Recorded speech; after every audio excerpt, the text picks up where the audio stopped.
ओम शांति। मीठे मीठे परम पिता परमात्मा जी को धन्यवाद भी करेंगे, संगम के सुबह के लिए भी धन्यवाद करेंगे और उनको हाजिर नाजिर करते हुए, साथ में ब्रह्मा माँ को भी हाजिर नाजिर करते हुए उनके महावाक्य हम उन्हीं से समझेंगे और यूनिवर्स की सारी सोल्स को समर्पित भी करेंगे और साथ में प्रकृति को, वायुमंडल को और तत्वों को भी समर्पित करेंगे। समर्पित करते हुए देखते हैं आज मीठे मीठे बाबा हम आत्माओं को किस पहले की तरफ ध्यान खिंचवा कर परफेक्ट बनाने की शिक्षा देते हैं। मीठे बाबा को दो। मीठे बच्चे, तुम माता पिता के सम्मुख आए हो अपार सुख पाने के लिए। बाप तुम्हें घनेरे दुखों से निकालकर घनेरे सुखों में ले जाते हैं। मीठे मीठे बाबा बोले, मीठे बच्चे, तुम माता पिता, शिव बाबा मदर फादर है ना, तो तुम माता पिता के सम्मुख आए हो क्या करने के लिए? अपार सुख पाने में। भगवान कोई थोड़े से सुख नहीं देते हैं, अपार देते हैं, अनलिमिटेड सुख देते हैं। तो अपार सुख पाने के लिए बाप तुम्हें घनेरे दुखों से निकालकर घनेरे सुखों में ले जाते हैं। आज के समय में घनेरे दुख है चारों तरफ, तरह तरह के दुख आते हैं। उन सारे घनेरे दुखों से निकालकर मीठे मीठे परम पिता परमात्मा हम आत्मा को घनेरे सुखों की तरफ, अनलिमिटेड जिसको बोलते हैं ना, इसलिए सुख घनेरे कहते हैं। और 2500 वर्ष सुख रहता है और सिर्फ 2500 वर्ष सुख नहीं रहता, बल्कि द्वापर युग भी आधे से ज्यादा सुख वाला बीतता है। तो 3500 इयर्स जब हो जाते हैं, जब संन्यास धर्म शुरू होता है, उसके पहले थोड़ा सा शुरू होता है दुख। बाकी तो द्वापर युग भी आधा सुखों में बीतता है। तो भगवान जी सुख घनेरे देते हैं। प्रश्न है आज का, एक बाप ही रिजर्व में रहते हैं, पुनर्जन्म नहीं लेते हैं, क्यों? उत्तर है क्योंकि कोई तो तुम्हें तमो प्रधान से सतो प्रधान बनाने वाला चाहिए ना। अगर बाप भी पुनर्जन्म में आए तो फिर तुमको तो काले से गोरा फिर कौन बनाए? इसलिए बाप रिजर्व में रहते हैं। मीठे मीठे बाबा बोल रहे हैं, एक बाप ही रिजर्व में रहते हैं, है ना। हम आत्मा की तरह वो सृष्टि रूपी ड्रामा में आकर अपने लिए शरीर लेकर पुनर्जन्म में नहीं आते। क्यों? मीठे बाबा बोल रहे हैं क्योंकि कोई तो होना चाहिए ना, कोई तो तुम्हें तमो प्रधान से सतो प्रधान बनाने वाला चाहिए, नहीं तो हमको कौन बनाए? अगर बाप भी पुनर्जन्म में आए तो तुमको काले से फिर गोरा कौन बनाए? इसलिए बाप रिजर्व में रहते हैं। दूसरा प्रश्न है, देवताएं सदा सुखी क्यों है? उत्तर है क्योंकि वो पवित्र है। तो मेन हमारे दुखों का कारण अपवित्रता है। तो देवताएं सदा सुखी क्यों है? क्योंकि पवित्र है और पवित्रता के कारण उनकी चलन जो है वो सुधरी हुई है। जहाँ पवित्रता है वहाँ सुख शांति है, मुख्य पवित्रता ही है। तो प्योरिटी जो है वो सुख शांति की जननी है। तो देवताएं सदा सुखी क्यों है? क्योंकि वो पवित्र है और पवित्रता के कारण उनकी चलन भी जो है वो सुधरी हुई है, कैरेक्टर्स बड़े अच्छे हैं। और जहाँ प्योरिटी है वहाँ सुख और शांति है और मुख्य पवित्रता ही कहा जाता है। ओम शांति। मीठे मीठे सिकिलदे बच्चों प्रति रूहानी बाप समझाते हैं, वो बाप भी है, वो माता पिता भी है। तुम गाते थे ना, तुम माता पिता हम बालक तेरे, सब पुकारते रहते हैं। किसको पुकारते हैं? परम पिता परमात्मा को। बाकी उनको समझ में नहीं आता है कि उनको कृपा से सुख घनेरे कौन से और कब मिले। मीठे मीठे सिकिलते बच्चों प्रति रूहानी बाप समझाते हैं कि वो बाप भी है, वो माता पिता भी है। तुम गाते थे ना, तुम माता पिता हम बालक तेरे, तुम्हारी कृपा से सुख घनेरे। गाते जरूर है, पुकारते जरूर है। किसको पुकारते हैं? परमपिता परमात्मा को। बाकी उनको समझ में नहीं आता है कि उनकी कृपा से सुख घनेरे कौन से और कब मिले। सुख घनेरे किसको कहा जाता है वो भी नहीं समझते। अभी तुम यहाँ सामने बैठे हो, जानते हो यहाँ कितने दुख घनेरे हैं। ये है दुख धाम और वो है सुख धाम। किसकी बुद्धि में नहीं आता है कि हम 21 जन्म स्वर्ग में बहुत सुखी रहते हैं? किसी की बुद्धि में नहीं आता। तुमको भी पहले ये अनुभव नहीं था, अभी तुम समझते हो कि हम उस परम पिता परमात्मा माता पिता के सामने बैठे हैं। जानते हो हम 21 जन्मों के लिए स्वर्ग की बादशाही प्राप्त करने के लिए ही तो यहाँ पर आते हैं। अब आपको समझ में आता है, पहले आपको कुछ नहीं समझ में आता था कि हम किसको बोल रहे हैं, क्यों बोल रहे हैं, कौन से सुख हम मांग रहे हैं, कौन से दुखों की बात कर रहे हैं। आपको नहीं मालूम था। किसकी बुद्धि में नहीं आता है कि हम 21 जन्म को इस स्वर्ग में बहुत सुखी रहते हैं। तुमको भी पहले ये अनुभव नहीं था, अभी तुम समझते हो। अभी तुम समझते हो हम उस परमपिता परमात्मा माता पिता के सामने बैठे। जानते हो हम 21 जन्मों के लिए स्वर्ग की बादशाही प्राप्त करने के लिए ही तो यहाँ पर आते हैं। बाप को भी जान लिया और बाप द्वारा हमने सारे सृष्टि चक्र को भी समझ लिया। हम पहले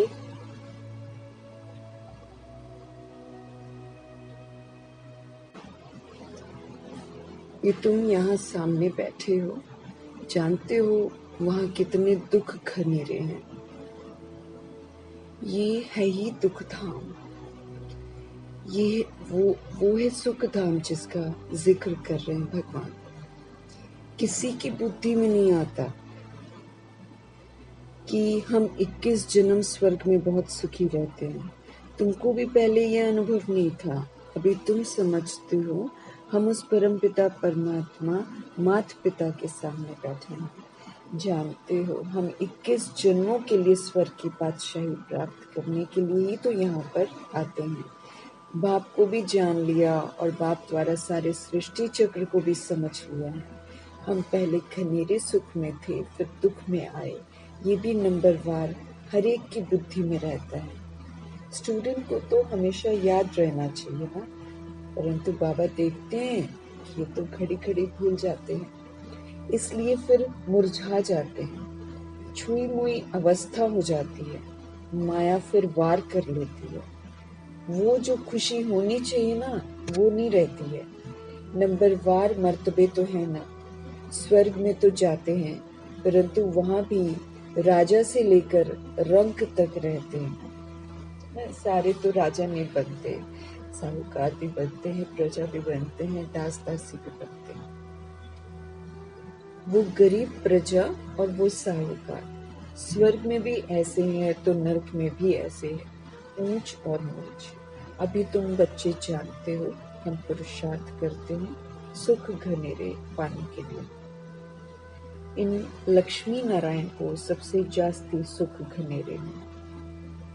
मुख्य है पवित्रता की बात।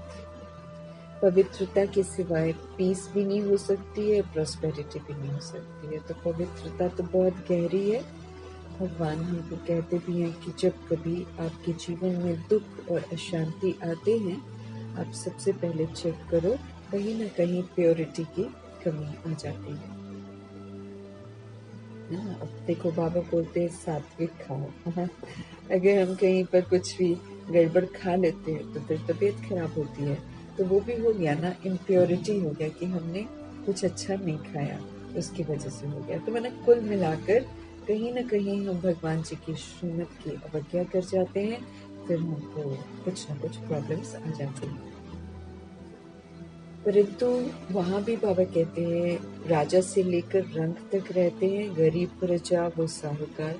स्वर्ग में भी ऐसे है तो नर्क में भी ऐसे है, ऊंच और नीच। अभी तुम बच्चे जानते हो कि हम सब पुरुषार्थ करते हैं किसके लिए? सुख घनेरे पाने के लिए। ये लक्ष्मी नारायण को सबसे जास्ती सुख घनेरे है ना। मुख्य है पवित्रता की बात। पवित्रता के सिवाय हमारी जिंदगी में शांति और खुशहाली नहीं आ सकती है, मिल नहीं सकती है। इसमें चलन बहुत अच्छी चाहिए। मनुष्य की चलन सुधरती है किससे?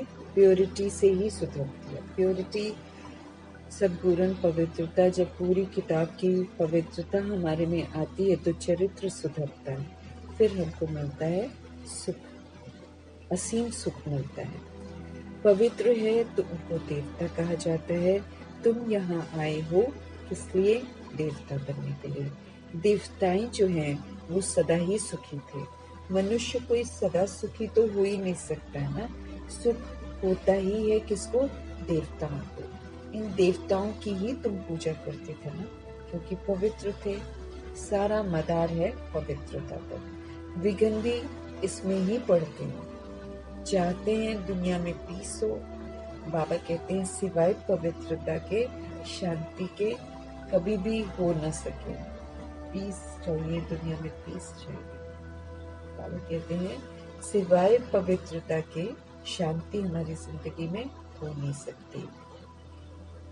पहली पहली मुख्य है ही पवित्रता की वाणी। पवित्रता से ही सुधरी हुई चलन होती है। पवित्र होने से फिर चलन, पतित होने से हमारी चलन जो है फिर बिगड़ जाती है। हम उल्टे मार्ग पर चलते हैं। हमारी जिंदगी में देह का भान, देह का अभिमान आता है। फिर उससे काम, क्रोध, लोभ, अहंकार पैदा होते हैं। फिर उससे उनके बाल बच्चे भी पैदा होते हैं। तो धीरे धीरे हम पूरी तरह पतित बन जाते हैं। फिर हमारी चलन जो है वो बिगड़ जाती है। हम उल्टे काम करते हैं और खुद को सही समझते हैं। समझना चाहिए अब हमको फिर से देवता बनना है तो पवित्रता तो जरूर चाहिए। देवताएं पवित्र हैं तब तो अपवित्र मनुष्य उनके आगे माथा टेकते हैं। मुख्य बात है पवित्रता की। पुकारते भी ऐसे ही है कि पतित पावन आकर हमको पावन बनाओ। बाप कहते हैं काम महाशत्रु है, इन पर जीत पहले। इन पर जीत पाने से ही तुम पवित्र बनेंगे। तुम जब पवित्र सतो प्रधान थे तो शांति थी, सुख भी था। तुम बच्चों को अब याद आई है, कल की तो बात है। तुम पवित्र थे तो अथाह सुख शांति सब कुछ था। अब फिर तुमको ये लक्ष्मी नारायण बनना है ना, उनके घराने में आने लायक बनना। इसमें बाबा कहते पहली मुख्य बात है एकदम संपूर्ण निर्विकारी बनना है। संपूर्ण निर्विकारी जो बनेगा वही लक्ष्मी नारायण के घराने में आएगा, है ना। विकार का अंश भी हमारे अंदर नहीं होना चाहिए, अर्थात देह का भान भी नहीं होना चाहिए हमारे अंदर। ये तो गायन है, ये है ज्ञान यज्ञ। इसमें विघ्न तो जरूर आएंगे, मीठे बाबा कहते हैं विघ्न हमारी जिंदगी में जरूर पड़ेंगे। पवित्रता के ऊपर कितना तंग करते हैं। आसुरी संप्रदाय और दैवी संप्रदाय भी गाई हुई है। एक तरफ आसुरी संप्रदाय, एक तरफ दैवी संप्रदाय होते, इसका भी गायन है शास्त्रों में। तुम्हारी बुद्धि में है कि सतयुग में ये देवता थे, बल सूरत तो मनुष्यों की है परंतु उन्हों को देवता कहा जाता है। वहां है संपूर्ण सतो प्रधान, कोई भी खामी वहां होती नहीं, हर चीज परफेक्ट होती है। बाप परफेक्ट हैं तो फिर बच्चों को भी परफेक्ट बनाते हैं ना। योग बल से तुम कितने पवित्र ब्यूटीफुल बनते हो। ये मुसाफिर तो एवर गोरा है जो तुमको सांवरे से आकर गोरा बनाते हैं। मुसाफिर थोड़े समय के लिए आते हैं बाबा, तो योग बल से हम सब अभी पवित्र बनते हैं। जितना हम पवित्रता के सागर के साथ योग लगाएंगे उतना हम पवित्र बनेंगे, उतना हम ब्यूटीफुल बनेंगे। ये मुसाफिर तो एवर गोरा है जो तुमको सांवरे से आकर गोरा बनाते हैं। वहाँ नेचुरल ब्यूटी होती है, खूबसूरत बनाने की वहाँ पर दरकार नहीं पड़ती, यहाँ पर ज़रूरत पड़ती है। खास सिचुएशंस में जाते हैं तो उनको खूबसूरत बनना पड़ता है आर्टिफिशियल तरीके से, वहाँ पर ज़रूरत ही नहीं पड़ती है। नेचुरल वे में आत्माएं खूबसूरत होती है ना। देखो पवित्रता हमारी जिंदगी में है तो सब कुछ ठीक है। हम जैसे जैसे कुछ अडॉप्ट करते हैं बाहर से रावण राज्य से, वैसे वैसे फिर हमारे में त्रुटियां आनी शुरू हो जाती, फिर हमारे कर्म बिगड़ते हैं, फिर हमारे शरीर बिगड़ते हैं। सतो प्रधान होते ही हैं खूबसूरत, जो प्योर होते हैं, एकदम निर्विकारी होते हैं, सारे गुणों से संपन्न बनते हैं, वो फिर खूबसूरत होते हैं। वही फिर तमो प्रधान जब बन जाते हैं तो फिर काले हो पड़ते हैं, आत्मा काली हो जाती है ना, आचरण काला हो जाता है, तो फिर शरीर भी टेढ़े बांके हो जाते हैं। नाम ही है श्याम और सुंदर।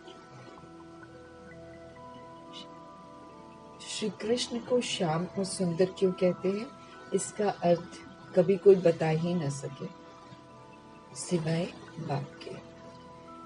भगवान बाप जो बातें हमको सुनाते हैं वो और कोई मनुष्य सुना ही नहीं सकेंगे। चित्रों में स्वदर्शन चक्र देवता को दे दिया। बाप समझाते हैं, मीठे मीठे बच्चों, स्वदर्शन चक्र की तो देवताओं को, मीठे मीठे बच्चों, स्वदर्शन चक्र की तो देवताओं को दरकार ही नहीं। वो क्या करेंगे, शंख आदि दिखाते हैं ना, विष्णु को भी दिखाते हैं, दुर्गा को भी दिखाते हैं, जगदम्बा माँ के पास भी स्वदर्शन चक्र होता है, ऐसे दिखाते हैं। लेकिन भगवान आकर समझाते हैं कि स्वदर्शन चक्र की देवताओं को जरूरत नहीं है। क्या करेंगे वो शंख, शंख ध्वनि करनी होती है ना। स्वदर्शन चक्रधारी तो तुम ब्राह्मण बच्चे हो। संगम युग में आत्मा स्वदर्शन चक्रधारी बनती है। शंख ध्वनि भी तुमको करनी है। जब हमको अनादि आदि दर्शन हो जाता है तो वो बुद्धि में बार बार घूमता है, और बार बार घूमता है तो बार बार याद आता है कि मैं तो सतोगुणी आत्मा हूँ, मैं सत्य की देव आत्मा हूँ। जैसे जैसे ये बुद्धि में घूमता है वैसे वैसे इसकी विशेषताएं बुद्धि में घूमती हैं। जैसे जैसे इसकी बुद्धि में विशेषताएं घूमती हैं तो फिर अहंकार का गला कटता है, एक तो देह का अभिमान आ जाता है ना। तो जब आत्मा के अभिमान में आते हैं, जब स्व का दर्शन होता है कि हम ओरिजिनल में परम नाम के रहने वाले हैं, हम तो सतगुणी आत्मा है, हम तो सतयुग की देव आत्मा है, ये जो नॉलेज है, इस नॉलेज से फिर अहंकार का गला कटता है। तो हमको जरूरत है ना, फिर जैसे जैसे हमको अनादि आदि दर्शन होता है फिर हम शंख ध्वनि करते हैं ना। अनादि आदि विशेषताएं जो है, उसकी जो मिठास है वो हमारे आचरण में आती है। हाँ ऑफ कोर्स भगवान का जो परिचय है, जो कोर्स है, वो सब हम लोग करवाते हैं, लेकिन हर जगह तो हम नहीं करवा सकते ना कोर्स। तो फिर वहां पर शंख ध्वनि कैसे करते हैं, वही जो अनादि आदि विशेषताएं हम धारण करते हैं, वो उसकी जो मिठास होती है वो हमारे आव भाव में, उठने बैठने में और हमारे आचरण में आ जाती है। तो वो हम शंख ध्वनि करते। तो कौन करता है शंख ध्वनि, हम आत्माएं बनती हैं। कौन बनता है स्वदर्शन चक्रधारी, हम आत्माएं बनती हैं। कब बनते हैं, संगम युग में बनते हैं, लेकिन दिखा देवताओं को देते हैं। क्यों, क्योंकि बाबा कहते हैं ब्राह्मणों की अवस्था आज बहुत अच्छी, कल नीचे, सुबह अच्छी, शाम को गिर जाते हैं। और फिर कभी कभी अवस्था ऐसी कि पुरानी दुनिया में भी चले जाते हैं, भिखारी भी बन जाते हैं। इसलिए ब्राह्मण दिखाते नहीं हैं और ना ब्राह्मणों के हाथ में वो शोभते हैं। वो तो गिराते हैं। बाबा कहते हैं मैं तो तुम्हें अलंकार देते तो जैसे बाबा हमको बोलते हैं सुबह उठो आप ब्रह्मा की तरह, जैसे अभी हम मुरली सुन रहे हैं, हम क्या कर रहे हैं, हम स्थापना कर रहे हैं, अपनी बुद्धि में ज्ञान को बिठा रहे हैं। मॉर्निंग में हम सब ब्रह्मा बन जाते हैं। फिर दिन में हमको विष्णु बनकर चलना है सारा दिन। ऑफिस जा रहे हैं, स्कूल जा रहे हैं, घर में हैं, शॉपिंग करने जा रहे हैं, वरना कहीं भी कुछ भी हम कर रहे हैं, हमको विष्णु बन कर रहे हैं। लेकिन बाबा कहते हैं मैं देता हूँ तुमको अलंकार और सारे दिन में देखो तो कोई सुदर्शन चक्र कहीं गिरा देता है, कहीं पर शंख गिरा देता है, कहीं पर कमल आसन कोई गिरा देता है और देह अभिमान में आ जाता है, और कहीं पे श्रेष्ठ कर्मों की जो गदा होती है, विकारों को जीतने की जो गदा होती है वो भी गिर जाती है। तो कहीं क्रोध आ जाता है तो कहीं आवेश आ जाता है। इसलिए हम आत्माओं के हाथों में वो शोभता ही नहीं है। तो क्योंकि स्वदर्शन चक्रधारी बनकर और शंखध्वनि बनकर देवता बनते हैं, इसलिए फिर देवता के जड़ चित्रों में उसको दिखा देते हैं, क्योंकि बाबा के वहां फिर भी शोभता है।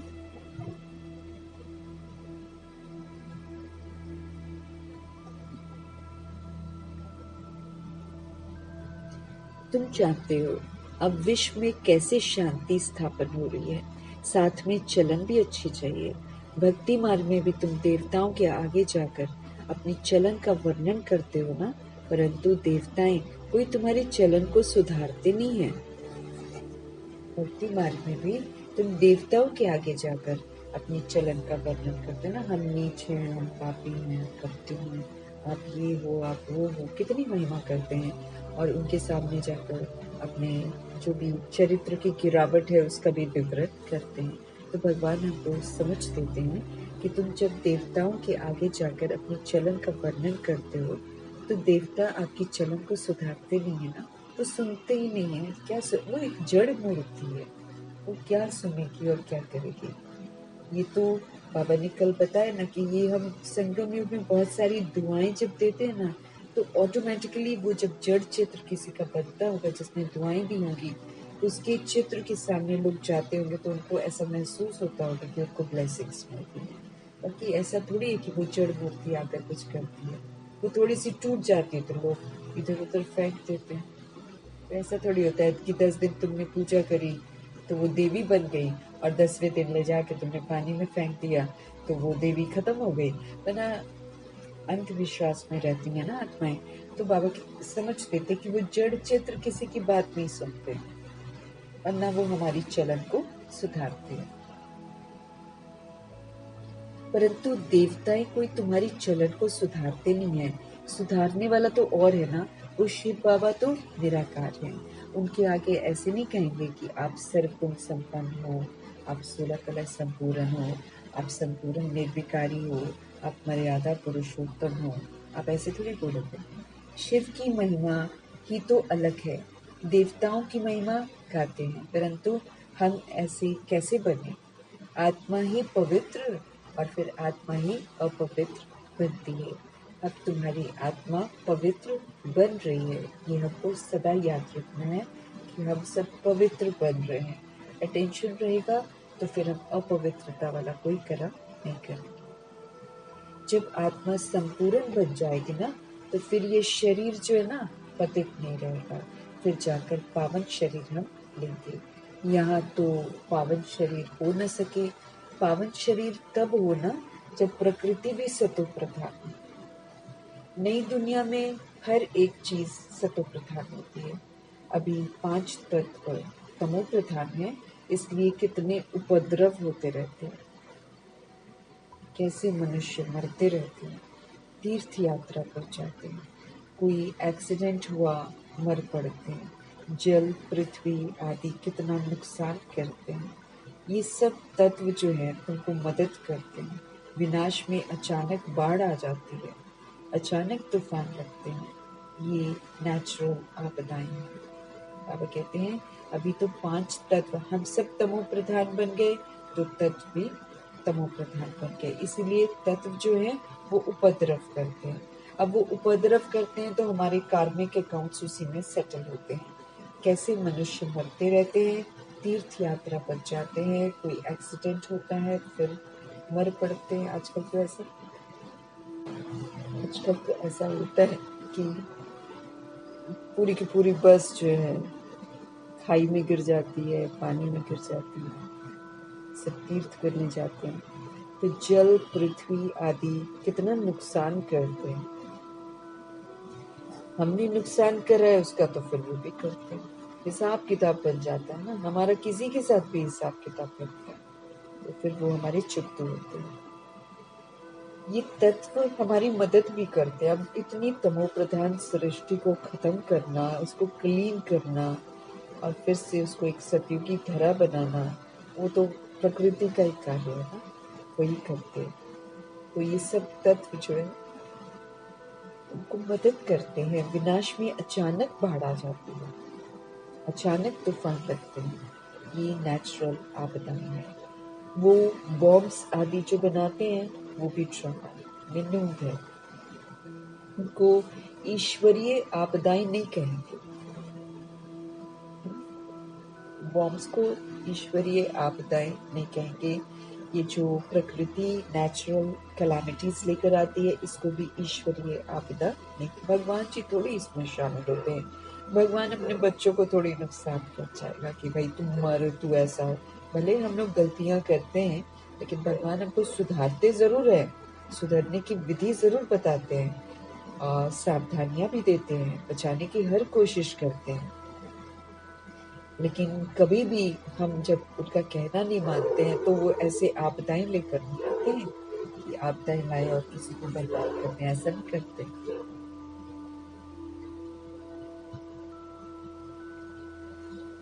वो तो मनुष्यों के बनाए हुए हैं। अर्थक्वेक आदि कोई मनुष्यों के बनाए हुए नहीं है। ये आपदाएं सब आपस में मिलती हैं और पृथ्वी से हल्काई होती हैं।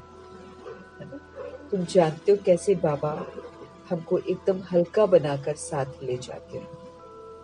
अर्थक्वेक आदि कोई मनुष्य के बनाए हुए नहीं है और ना ही वो ईश्वरीय आपदाएं होती हैं। वो तो मनुष्यों के बनाए हुए बॉम्ब्स वगैरह मनुष्यों के बनाए हुए हैं। हम सब तत्वों को खराब करते हैं, इसलिए फिर तत्व इस तरह के विनाश लेकर आती है। तो ये नेचुरल कैलामिटीज आत्माओं के हिसाब किताब को चुकतो करते हैं। अब बॉम्ब्स बनाएंगे, नुकसान करेंगे ना, पेड़ काटते रहेंगे, नुकसान करते रहेंगे तो फिर क्या करेगी प्रकृति? आपदा लेकर आएगी, भूकंप लेकर आएगी। ये आपदाएं सब आपस में मिलती हैं, है ना। धरती, आकाश, जल, वायु, अग्नि, पृथ्वी से हल्काई होती हैं। तुम जानते हो कैसे बाबा हमको एकदम हल्का बनाकर साथ ले जाते हैं नई दुनिया में। माथा हल्का होने से फिर हम चुस्त हो जाते हैं ना। तुमको बाबा बिल्कुल हल्का कर देते हैं।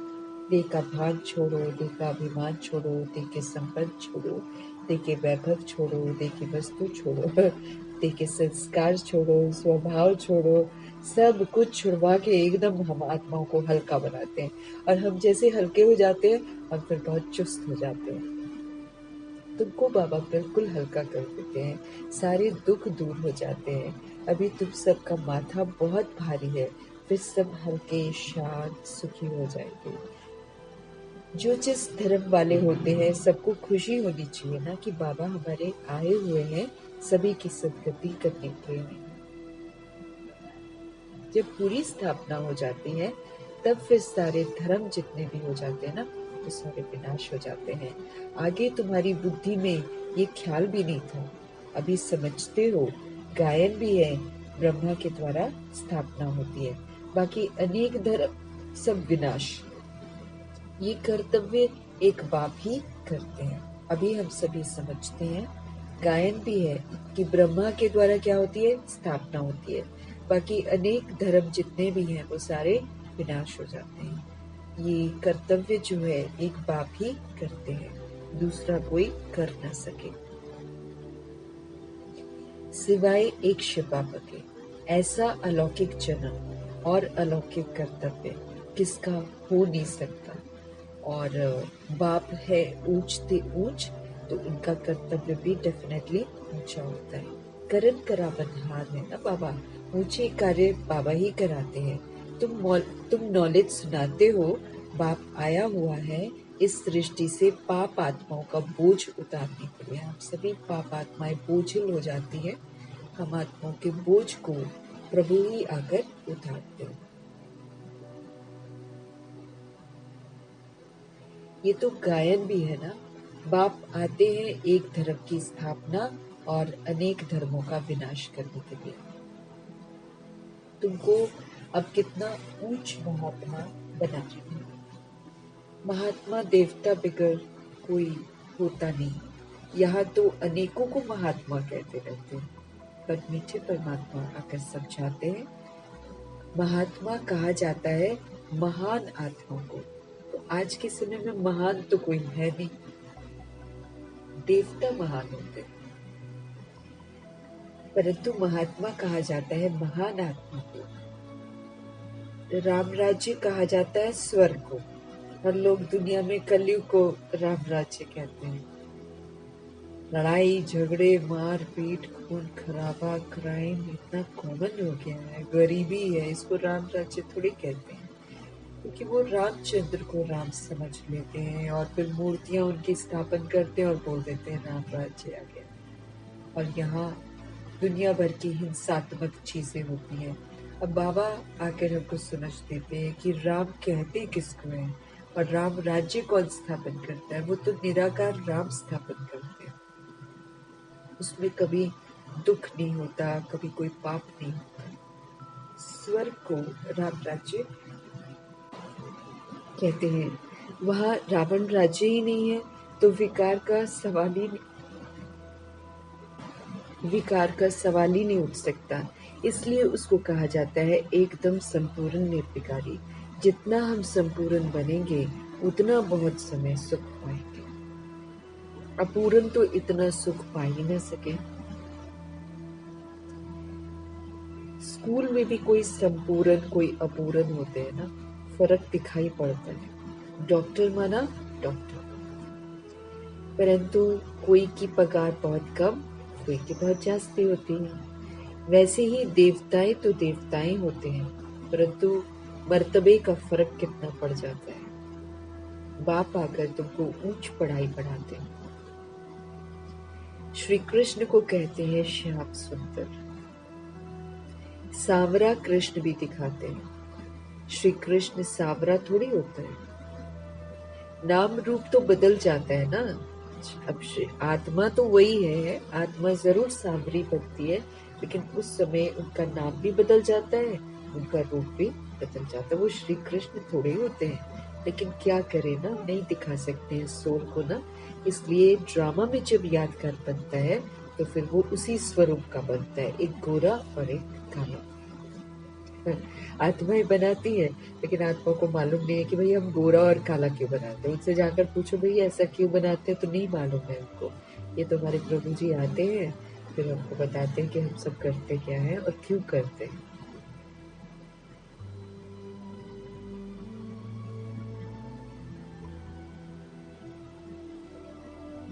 श्री कृष्ण सांवरा थोड़ी होता है, नाम रूप तो बदल जाता है ना, सो भी आत्मा सांवरी बनती है।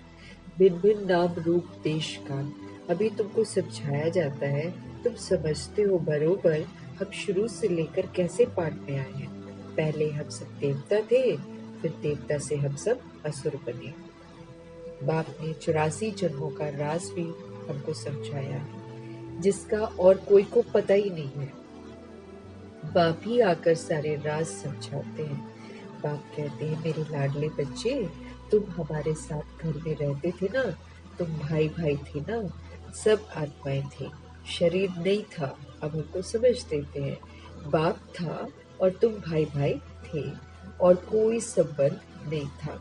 बाप तो पुनर्जन्म में आते नहीं है, वो तो ड्रामा अनुसार क्या होते हैं, रिजर्व रहते हैं। जैसे होता है ना, एक जना रिजर्व रहता है, वो जैसे प्लेयर्स भी होते हैं क्रिकेट में, है ना, तो 12 खिलाड़ी रखते, एक खिलाड़ी एक एक्स्ट्रा जरूर रखते हैं। तो हम सारी सोल्स हैं, बाबा सुप्रीम सोल है। क्यों?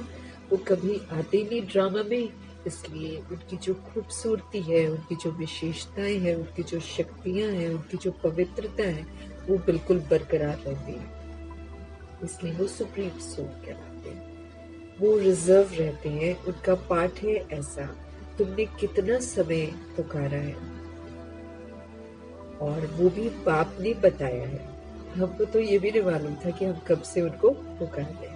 ऐसे नहीं द्वापर से पुकारना शुरू किया, नहीं। अभी दुख थोड़ी बढ़ते हैं द्वापर में। अभी समझ में थोड़ी आता है कि हमने आंखें देखी हैं, हमने फेस देखा है, इसलिए थोड़ी बेचैनी हो रही है, क्योंकि थोड़ा सा अंदर से स्वधर्म के विपरीत जा रही है ना आत्मा, अधीन होना शुरू हो रही है, तो फिर डेफिनेटली उसको ऐसा अनुभव होता है। तो तुमने कितना समय पुकारा है, वो भी बाप ने बताया है। ऐसे नहीं द्वापर से तुमने पुकारना शुरू किया, नहीं, बहुत समय के बाद तुमने पुकारना शुरू किया। यादगार जरूर बनाने शुरू हो जाते हैं ब्रह्मा जी। जब देह को, मतलब जब फेस को देखते हैं या आंखों को देखते हैं या खंडित होते हैं थोड़ा सा, क्योंकि उसको देवताओं के लिए किसी की आंखों को देखना भी खंडित होना है, वो भी अपवित्रता है। जो देव कुल की आत्मा है, उनके लिए पवित्रता का डेफिनेशन ही बहुत गहरा और बहुत ऊंचा है ना। देह को देखना ही नहीं है, देव तो छोड़ दो, आंखों भ्रिकुटी के नीचे नहीं देखना। ये कंडीशन है देवताओं के लिए ना, तो इसलिए उनके लिए तो पवित्रता बहुत ऊंची चीज है। तो ऐसा नहीं है कि आंख देखी और दुख शुरू हुआ, नहीं। आंख देखी तो थोड़ा अस्त व्यस्तता तो अनुभव हुई, और फिर उन्होंने शिवलिंग बनाया, पूजा शुरू की। और पवित्र थोड़ा सा भी बनते हैं, चाहे आंखों को देखकर अधीन होते हैं, लेकिन अपवित्रता की शुरुआत हो जाती है, पर दुख का शुरुआत नहीं होता है। लेकिन अंदर थोड़ा सा फीलिंग वैसा आता है कि कुछ घट गया है ना, फिर कहीं कोई सहारा चाहिए टाइप का, तो वो शिवलिंग बनाते हैं, तो उसकी पूजा करनी शुरू करते हैं। फिर धीरे धीरे धीरे ये पुजारी पर बढ़ता चला जाता है, फिर पुकारना शुरू होता है। तुमने कितना समय पुकारा है, वो भी बाप ने आकर बताया है। ऐसे नहीं द्वापर से पुकारना शुरू किया, नहीं, बहुत समय के बाद तुमने पुकारना शुरू किया। तुमको तो बाप सुखी बनाते हैं ना, अर्थात सुख का वर्षा बाप दे रहे हैं। तुम भी कहते हो बाबा, हम आपके पास कल्प कल्प अनेक बार आए हैं। ये चक्र चलता ही रहता है। हर 5000 वर्ष के बाद बाबा आपसे मिलते हैं और ये वर्षा पाते हैं। जो भी सब देहधारी है ना, सब स्टूडेंट्स हैं। पढ़ाने वाला कौन है? विदेही है, जिनकी अपनी कभी देह वो लेते ही नहीं है। ये उनकी देह नहीं है जहाँ पर वो हमको आकर पढ़ा रहे ब्रह्मा के द्वारा। खुद तो शिव बाबा सदा विदेही है, यहाँ आकर देह धारण करते हैं सिर्फ हम आत्माओं को सत्य से परिचित कराने के लिए, पावन बनाने के लिए। देह बिगर बच्चों को पढ़ावे कैसे? क्योंकि भगवान सुप्रीम और हम सब एकदम पतित, उनकी बातों को तो हम कैच ही नहीं कर सकते, इंस्पिरेशन से हो ही नहीं सकता है। और अपनी देह ले ले तो भगवान जी भी इस ड्रामा में फंस जाएंगे। इसलिए वो एक सोल जो सबसे पहले विस्मृत होती है, जो भक्ति पूरी कर लेती है, जिनके अंदर वैराग की धर्मी शुरू हो जाती है, उनको वो मर्जीवा बनाकर फिर यूज करते हैं। तो बाबा कह रहे हैं, देह बिगर में कैसे आप लोगों को पढ़ाओ। सभी रूहों का वो बाप है। भक्ति मार्ग में सब उनको पुकारते हैं, बरोबर रुद्रमाला सिमरते हैं। ऊपर में फूल है, नीचे युगल मेरू है, यानी कि ब्रह्मा सरस्वती जी। हाँ, देखो माला भी हम लोग ऑफकोर्स 108 की माला यूज करी है, लेकिन कहाँ पता था कि ये फूल शिव बाबा है, उसके नीचे ब्रह्मा सरस्वती है, और फिर उसके नीचे 108 आत्माएं हैं। अच्छी लगती है 108 की माला जो होती है, कई गले में भी पहन लेते हैं, हाथ में भी पहन लेते हैं। जब आप सब भक्ति करते तो आपको ये चीजें अच्छी लगती है। लेकिन बाबा आकर समझ देते हैं कि रुद्रमाला को भी सिमरते हैं, ऊपर में फूल है, फिर युगल मेरू है, वो तो एक जैसे ही है ना। ब्रह्मा सरस्वती जी का जो है बराबर वो लोग संपूर्ण बन जाते हैं। ऑफकोर्स अपनी अपनी विधियों से बनते हैं और समर्पण भी उनका थोड़ा सा डिफरेंट है। इनका बहुत बेहद का है, मम्मा का थोड़ा सा उसमें धन की कमी है, बाकी बाप समान बनने में वो एक बन जाते हैं।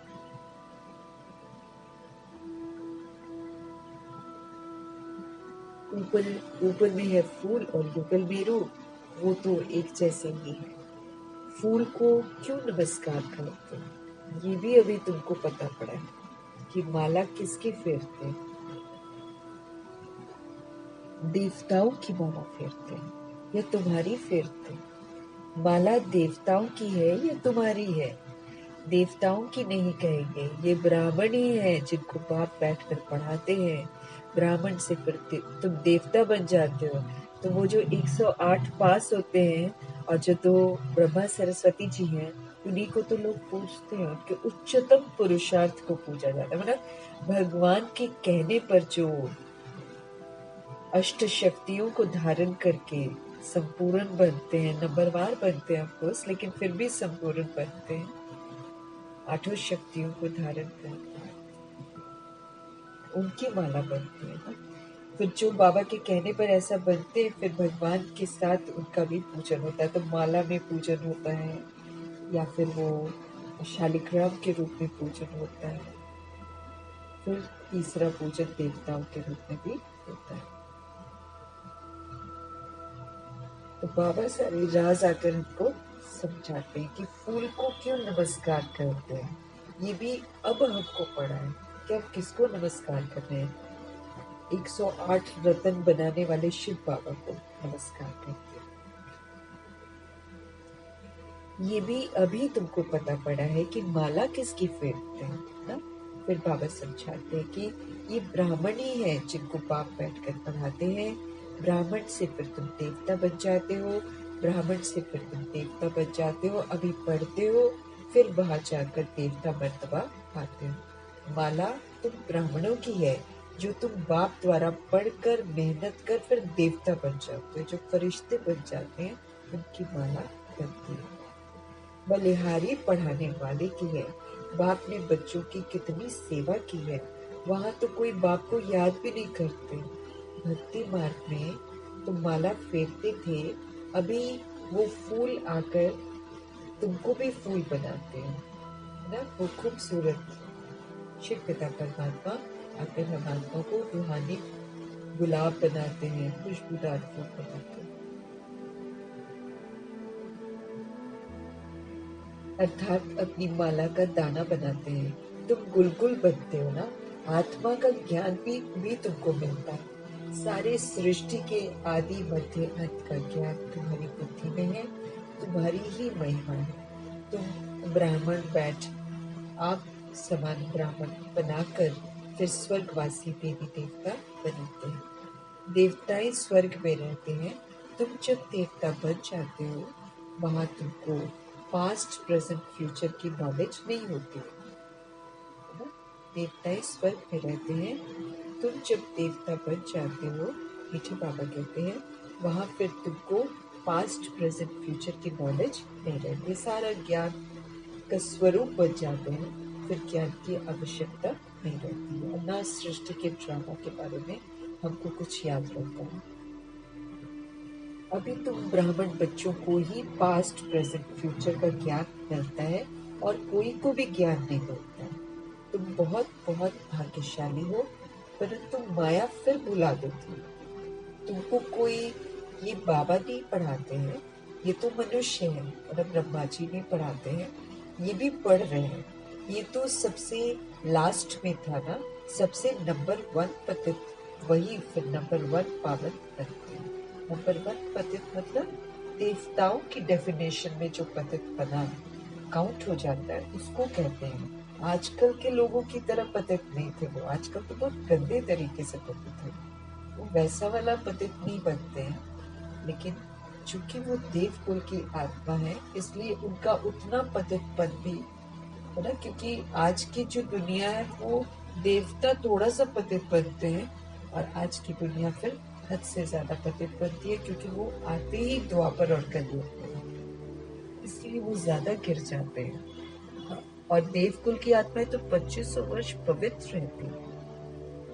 ये ऊपर से आते हैं और नीचे वायुमंडल खराब देखते हैं। कलयुग में जो आती है सोच, वो तो नीचे आते ही वायुमंडल खराब उनको मिलता है। तो फिर इसलिए वो एक तरह की सजा भी मिलती है देवकुल की आत्माओं को, कि तुम्हारे थोड़े से का परिणाम देखो क्या है, तुमने ही लॉ बनाया है ऐसा, इसलिए आज ऐसे लॉलेस हो गए। तो एक तरह से सजा भी होती है। इसलिए तो बाबा फिर हमको कहते ना, अपकारी पर भी उपकार करो, तुम किसी को बैड नहीं बोलो, इसलिए बाबा आपको बोलते हैं तुम बहुत बहुत भाग्यशाली हो, परंतु माया फिर से भुला देती है। तुमको कोई ये बाबा नहीं पढ़ाते हैं, ये तो मनुष्य है, ये भी पढ़ रहे हैं। ये तो सबसे लास्ट में था, सबसे नंबर 1 पतित, वही फिर नंबर 1 पावन बनते हैं। कितना सुखी होते हैं। एम ऑब्जेक्ट सामने खड़ी है, बाप तुमको कितना ऊंच बनाते हैं। आयुष्मान भव बोलते हैं, पुत्रवान भव बोलते हैं। ये भी ड्रामा में ट्रूथ है। बाप कहते हैं मैं अगर आशीर्वाद दूं फिर तो सबको देता रहूं। मैं तो तुम बच्चों को पढ़ाने आता हूँ, पढ़ाई से ही तुम्हें सब आशीर्वाद मिल जाती है। बाकी मैं सबको ब्लेसिंग्स दूं तब तो तथास्तु होता जाए और सारे के सारे अच्छे हो जाए। लेकिन जैसे शंकर जी को दिखाते, शंकर जी को ही शिव समझकर वरदान मांगते हैं ना, तो उसमें दिखाते कि असुरों को भी वरदान दे दिया, खुश हो गए जब उनकी भक्ति देखी। तो ये सारी जो है ना, हम ही आत्माएं जो असुर बन जाते हैं, हम जब प्रभु के बनते हैं तो फिर हमको ईश्वरीय पढ़ाई जब हम पढ़ते हैं तो फिर हमको ब्लेसिंग्स मिलती है। तो ये भी ड्रामा में न्यूज है। बाप कहते हैं मैं अगर आशीर्वाद दूं फिर तो मैं सभी को दूं, फिर तो मैं किसी को न छोड़ूं। फिर ड्रामा का तो नियम नहीं भाई, जो बुरे कर्म करता है फिर उसको बुरे, जो अपने कर्मों की सजा तो मिलती है ना। तो फिर बाबा कहे फिर तो ऐसा मुमकिन नहीं है ना। मैं तुमको क्या करता हूँ, मैं तुमको पढ़ाई पढ़ाता हूँ। भगवान जी का आकर हमको पढ़ाना, हमको सुधरने की विधि बताना, ये सबसे बड़ी उनकी ब्लेसिंग्स है। इन ब्लेसिंग्स को हमको स्वीकार करना है और अपने आप को चेंज करना है। अच्छा, मीठे मीठे सिके लगे बच्चों प्रति माता पिता बाप दादा का याद किया और गुड मॉर्निंग। रूहानी बाप की रूहानी बच्चों को नमस्ते।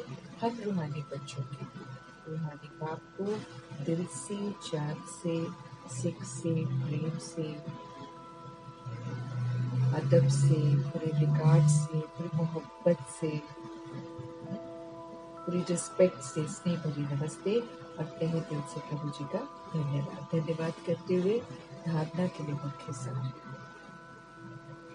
जैसे बाप परफेक्ट है ऐसे स्वयं को परफेक्ट बनाना है। पवित्रता को धारण करके हमको अपनी चलन को सुधारना है। सच्चे सुख शांति का अनुभव करना है। जैसे बाप परफेक्ट है ऐसे स्वयं को परफेक्ट हमको बनाना है। पवित्रता को हमको धारण कर अपना जो कैरेक्टर है, चाल चलन है, उसको सुधारना है। सच्चे सुख शांति का अनुभव हमको यहाँ पर ही करना है। यहाँ से ही संस्कार बनाएंगे, यहाँ से ही लेकर जाएंगे।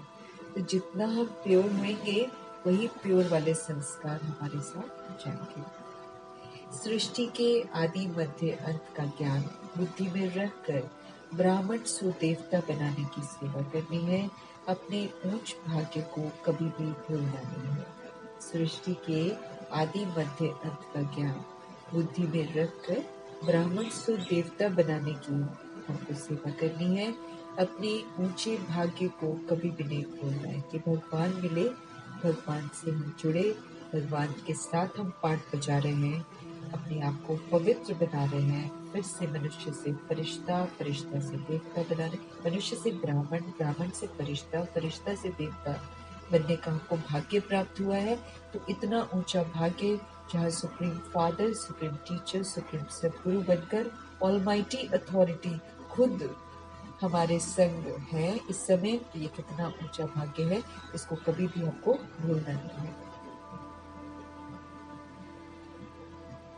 सदगुरु जी का वरदान, धारणा स्वरूप के द्वारा सेवा करके खुशी का प्रत्यक्ष फल प्राप्त करने वाले सच्चे सेवाधारी भव। जो भी बाबा की शिक्षाएं हैं उसको धारण करना है, धारण करके उसका स्वरूप बनना है, उसके द्वारा फिर हमको सेवा करना है। खुशी का प्रत्यक्ष फल प्राप्त करने वाले सच्चे सेवाधारी बनना है। सेवा का उमंग रखना ये बहुत अच्छा है। बाबा कहते हैं सेवा करते रहो ना, इससे बहुत सारी चीजों से हम बचते भी हैं, और साथ साथ बात यह है कि शिक्षाएं जो प्रभु की हैं वो बड़ी पक्की होती हैं, हम माया से भी बचते हैं, ये तो माया घेर लेगी ना। तो सेवा का उमंग रखना बाबा कहते हैं वो तो अच्छा है, वो तो बाबा करवा रहे हैं, वो करते रहना।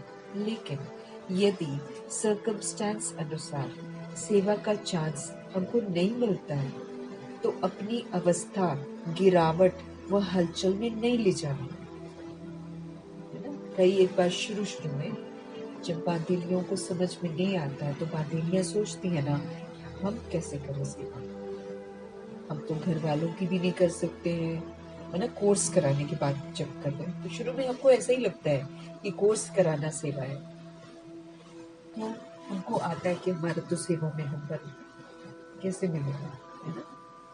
तो बहुत सारे लोग बेचैन हो जाते हैं, और वैसे भी दुनिया में भी बाहर भी जो जाती हैं सोल्स, जो बांधेलियां नहीं है, जो ओपन में जाती हैं, उनको भी बहुतों को नहीं सेवा का चांस मिलता, सपोज करो प्रदर्शनी में नहीं मिलता या किसी और चीज में नहीं मिलता, तो वो दिल शिकस्त हो जाती है, और दिल शिकस्त होकर फिर गिरावट और हलचल में आते हैं, हमें नहीं मिली सेवा नहीं मिली, ऐसे हो जाए अवस्था जो है नीचे ऊपर हो जाती है।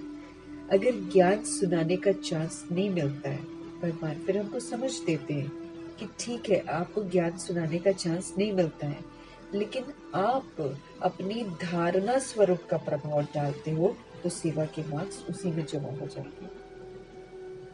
अब सपोज करो बांधेली बाहर नहीं जा पा रही है, लेकिन वो बाबा की शिक्षाओं को धारण कर रही है, अपने आचरण में ला रही है, अपने स्वभाव संस्कार में ला रही है, शांत रहती है, स्थिर रहती है, मुस्कुराती रहती है, और सदा हर्षित मुख रहती है, उदार चित रहती है, सुख और सुखी रहती है, संतुष्ट रहती है, कोई कुछ भी करता रहे उसका प्रभाव उस पर नहीं पड़ता है, वो फिर भी मिलजुल कर रहती है, दूसरों को सुख देती है, सहन करती है।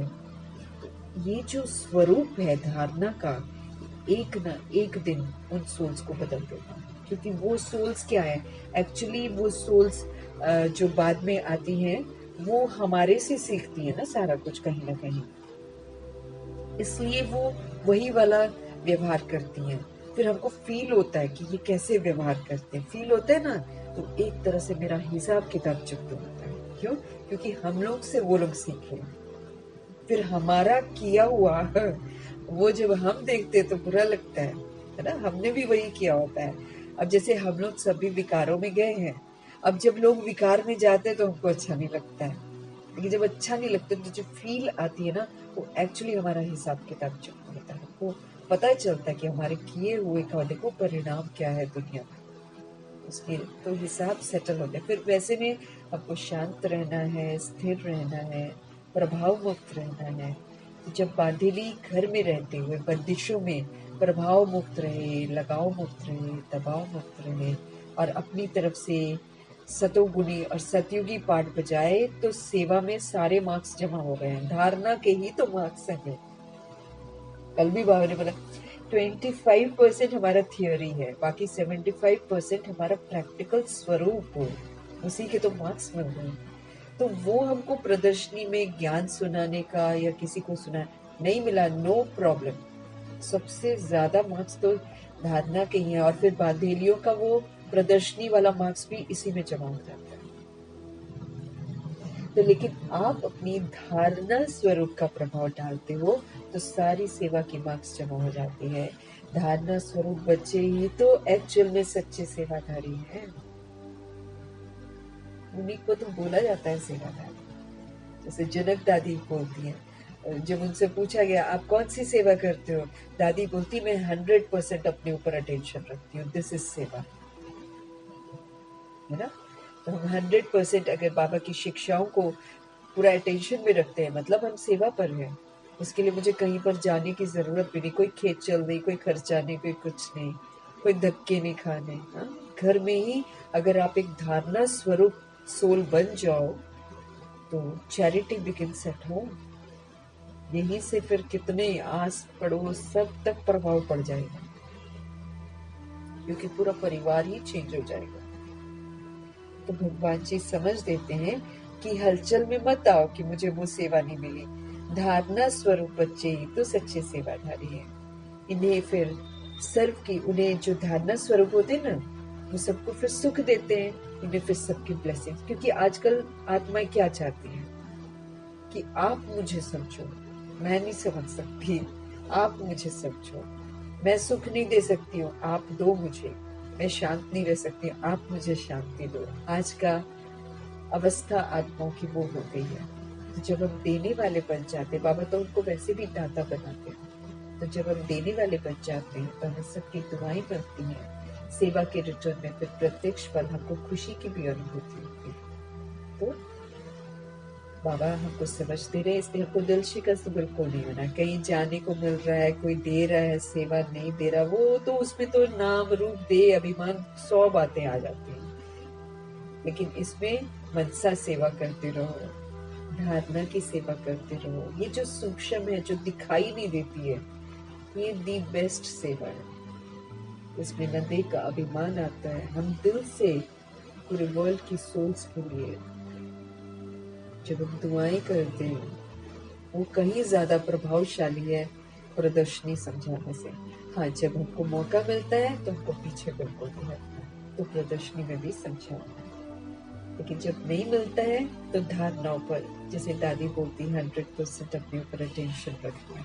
तो ये चीज जब हम करते हैं तो हम सेवा पर रहते हैं। स्लोगन है, सच्चे दिल से दाता विधाता वरदाता को राजी कर लो तो रूहानी मौज में हम सब रहेंगे। स्लोगन है, सच्चे दिल से दाता विधाता वरदाता शिव पिता परमात्मा, उनको राजी कर लो ना तो हम हमेशा मौज में रहेंगे। चाहे दुख तकलीफें आएंगी, चाहे परेशानियां आएंगी, कोई फर्क नहीं पड़ता। हम सब बिल्कुल सहज आराम से इन सारी प्रॉब्लम्स को सॉल्व करते हुए आगे बढ़ सकते हैं। तो सच्चे दिल से जो शिव बाबा कहे वही दाता है, वही हमारे भाग्य को बनाने की विधि बताते हैं तो वो विधाता है। रोज वरदान देते हैं वो वरदाता है। उनका कहना मानते जाओ, वरदान को फलीभूत करते जाओ, भाग्य बनाने की विधि को अपनाते हुए भाग्य बनाते जाओ, और जो प्रभु जी से मिलता है वो सबको देते जाओ। तो राजी कर दिया और उनको राजी कर लिया तो फिर रूहानी मस्ती में रहेंगे। फिर कोई दिक्कत हमें नहीं आएगी। हम मीठे मीठे बाबा जी का धन्यवाद करेंगे, ब्रह्मा माँ का धन्यवाद करेंगे, जगदम्बा माँ का धन्यवाद करेंगे, अष्टरत्नों का धन्यवाद, नवग्रहों का धन्यवाद, एडवांस पार्टी की सारी सोल्स का धन्यवाद, 16,108 करोड़ आत्माओं में से बची हुई सारी सोल्स का धन्यवाद। धरती आकाश जल वायु अपने पांचों तत्वों का धन्यवाद।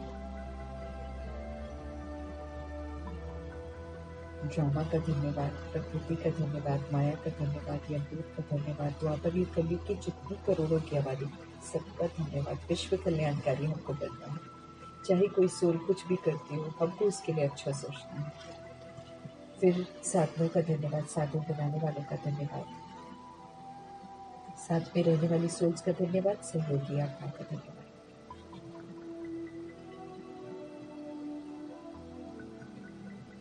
अविनाशी खजानों का धन्यवाद, अनमोल संगमियों के समय के पल पल का धन्यवाद, और फिर शरीर रूपी इंस्ट्रूमेंट का धन्यवाद, पूरे यूनिवर्स का धन्यवाद, आप सभी सोल्स का धन्यवाद, और फिर ऑफ कोर्स सृष्टि की जो मेहमान नवाजी है उसके लिए तो हम लोग बहुत बहुत ऋणी है। ऋण चुकाने हैं, कैसे चुकाएंगे? बाबा की याद में रहकर, पवित्र बनकर, श्रीमत पर चलकर, रोज रोज धन्यवाद करके हमको ऋण चुकाना है। बहुत मेहमान नवाजी करती है ये सृष्टि। हम कुछ भी ले रहे हैं तो हम यहाँ से ले रहे हैं। हमको ये सदा याद रखना है, हम सब मेहमान हैं, कभी भी हमको वापस जाना पड़ सकता है। कोई भी सूल कभी भी जा सकती है, इसलिए हमको सबर पे याद रखना है, अपनी तैयारी पूरी करके रखनी है ताकि कल को हमको कोई पश्चाताप न हो कि हमने ये करना था, हमको खूब शांति।